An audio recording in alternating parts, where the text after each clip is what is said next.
Soal pemeriksaan Cawapres nomor 2 Gibran Raka Buming Raka buntut acara bagi-bagi susu di Car Free Day merupakan langkah Bawaslu sebagai lembaga yang mengawasi jalannya pemilu. Bawaslu harus terbuka dan profesional dalam menginvestigasi dugaan pelanggaran kampanye peserta pemilu.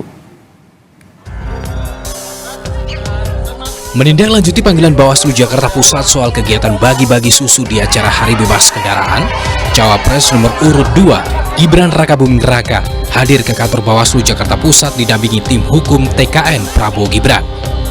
Usai menjalani pemeriksaan selama 1 jam di Bawaslu DKI Jakarta, Gibran menegaskan tidak ada kampanye di acara Car Free Day pada 3 Desember 2023. Gibran bilang, acara bagi-bagi susu di CFD bukan kegiatan politik.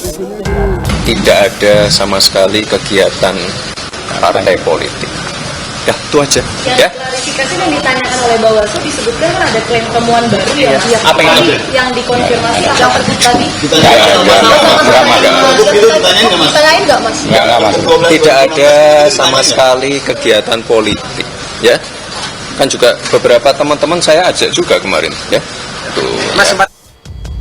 Bawaslu DKI Jakarta sebelumnya mengagendakan pemanggilan Cawapres nomor urut 2 Gibran Raka Buming Raka soal dugaan adanya pelanggaran saat bagi-bagi susu di Car Free Day. Pemanggilan Gibran dilakukan setelah Bawaslu mendapatkan temuan baru. Saya menyatakan ada fakta dan temuan baru sehingga kita perlu mengundang Pak Gibran untuk kita klarifikasi.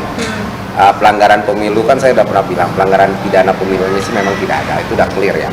Saya tegas di sini dikatakan bahwa pidana pemilu itu tidak ada pidana pemilu di sini, tapi peraturan lain. Peraturannya apa ya Pak? Secara spesifik Pak mungkin? Apa kalau misalkan di kegiatan di CFD itu apa ya? Terkait pergub ya? Larangan berkampanye di IMT itu Pak? Ya mungkin.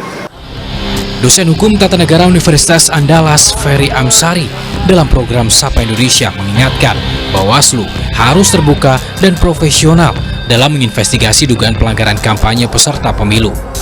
Sebagai pengawas pemilu, kerja Bawaslu harus mandiri tanpa ada intervensi dari pihak manapun. Menggunakan prinsip penyelenggara pemilu ya, azas pemilu mereka itu adalah lembaga yang mandiri.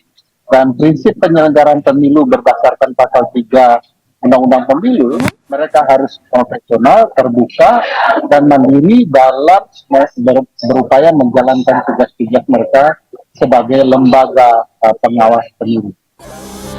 Pemanggilan Cawapres nomor urut 2 Gibran Raka Buming Raka merupakan langkah progresif yang dijalankan Bawaslu sebagai lembaga yang mengawasi jalannya pemilu, demi mengawal pemilu 2024 berlangsung jujur dan adil. Tim Liputan Kompas TV.